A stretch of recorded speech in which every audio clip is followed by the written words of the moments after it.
ভালো নাম বলতে হবে না জানি না, মানে ওকে আমি যে অবস্থায় দেখেছি, আমি দেখিনি, আমার মাও দেখেছে, এটা এখন বলা যাবে না, মানে ছোট হলেও তার চেয়েও ছোট, আমিও ছোট।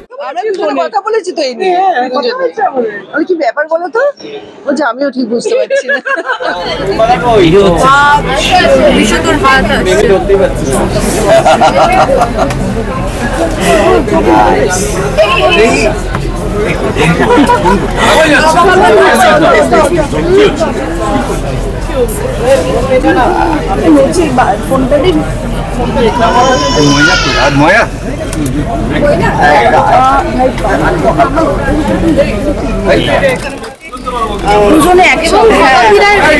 দেখো আমি অনেস্টলি বলছি যে মানে আমি সাল ভুলে গেছি, মানে যখন থেকে ভালো নাম বলতে হবে না জানি না, মানে ওকে আমি যে অবস্থায় দেখেছি, আমি দেখিনি, আমার মাও দেখেছে, এটা এখন বলা যাবে না, মানে ছোট হলেও তার চেয়েও ছোট, আমিও ছোট।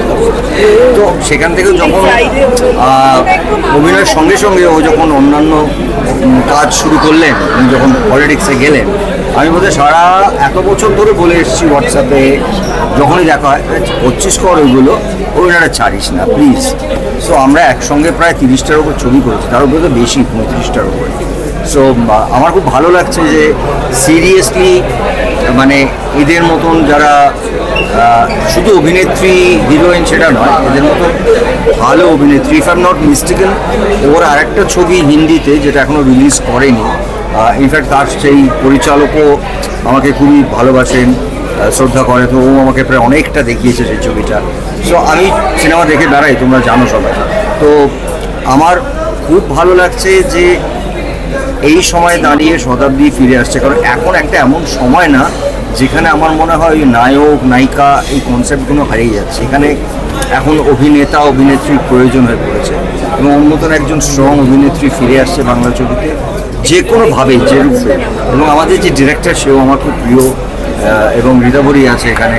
তো আমি ট্রেলার দেখেছি, ইনফ্যাক্ট এই কম্বোটা খুব সুন্দর লেগেছে, আমার নিজের আইডিয়াটা খুব ভালো লেগেছে। গল্পটা না বুঝতে পারলেও কিছুটা তো বুঝতে পারি ট্রেলার দেখে যেটা কোন দিকে যাবে, but I am very happy that she is back. এবং ব্যাক বলতে এটা আমি জানি না কেন এই কথাটা লেখা হয়, he or she is back. উনি যে ছিলেন আমাদের মধ্যে, একটু ব্যস্ত ছিলেন অন্যদিকে, এবার আবার একটু এইদিকে যদি ব্যস্ত হয়ে পড়েন তাহলে আমাদের ভালো লাগবে। বলতে না তুমি শতাব্দী দিকে আবারও ফেরার জন্য কাজ বললেন, আই অলওয়েজ ওয়ান্টিং দ্যাট। এই জুটিকে কবে দেখব? ফেরা মানে একসাথেই কাজ করব, এই জুটিকে আমরা কবে দেখবো? আমরা নিশ্চয়ই দেখবো, ভালো সাবজেক্ট ভালো স্ক্রিপ্ট পেলে কেন দেখবো। দিদি দাদা মানে দাদা অনেক দিন, দাদা যেটা বললেন যে অনেক বছর আগে থেকে চেনা, কিছুটা বদল লাগে কি এই যে এখনো প্রিমিয়ার এইভাবে দেখা, বোম্বাদার মধ্যে কোনো বদল এসছে দেখার মধ্যে? লুকে স্টার ছিল, স্টার আছে, সুপারস্টার ছিল, সুপারস্টার আছে, এটার বলার কিছু নেই। Thank you.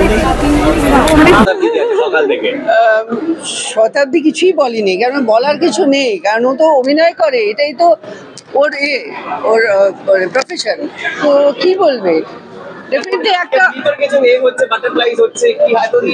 আমি জানি না, তাহলে আমায় জিজ্ঞেস করতে হবে বাটারফ্লাই হচ্ছে কি না। প্রথম প্রেমিকের সঙ্গে দেখা করার ফিলিং হচ্ছে, ও বলছে প্রথম প্রেমিকের সঙ্গে দেখা করার ফিলিং হচ্ছে। ইন্টারভিউ দেখেন, প্রথমেই এসে বললেন যে এত ইন্টারভিউ, আপনি কোনো রিঅ্যাকশন দিয়েছিলেন? হোয়াটসঅ্যাপ মেসেজ দিলেন? হ্যাঁ, আমরা কথা বলেছি তো এই নিয়ে। আমি কি ব্যাপার বলো তো, বলছে আমিও ঠিক বুঝতে পারছি না। হ্যাঁ, মানে আমার খুব ভালো লাগছে, এতদিন পর অভিনয় করছে, সত্যি আমিও খুব এক্সাইটেড। আমি অধীর আগ্রহে অপেক্ষা করছি ছবিটা দেখবো। এতদিন কি মাঝে ফোন করা হয়েছিল কোনোদিনও যে একটু কাজ কর, আবার একসাথে কাজ করি, এরকম কোনো কথাবার্তা? না, ও তো একটা অন্য জগতে চলে গেছে, তো প্রচন্ড ব্যস্ত, তো সেইখানে হয়তো সেই সময়টা পাইনি অভিনয় করার।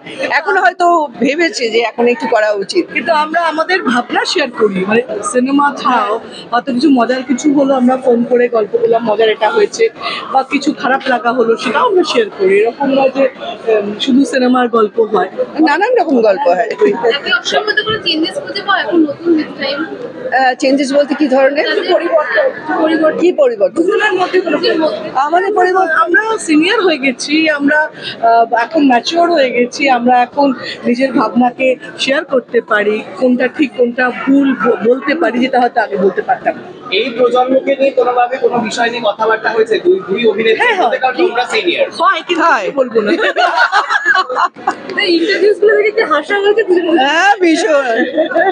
আচ্ছা, ভীষণ কথা হেসেছি। থেকে তোমার কাছে প্রশ্ন, দেবশ্রী কেমিস্ট্রি মাসি হয়ে কিন্তু চলে এসেছে আমাদের সামনে।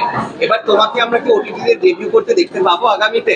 এখন কিছু জানি না গো, মানে নেক্সট কিরম সাবজেক্ট, কে আসছে, ডিরেক্টর কে, অনেক কিছু ফ্যাক্টর আছে, সেগুলো ফুলফিল তবে তো, সুতরাং এখন কিছু বলা মানে না। আপাতত বাৎসরিক নিয়েই মাথায় ঘুরছে।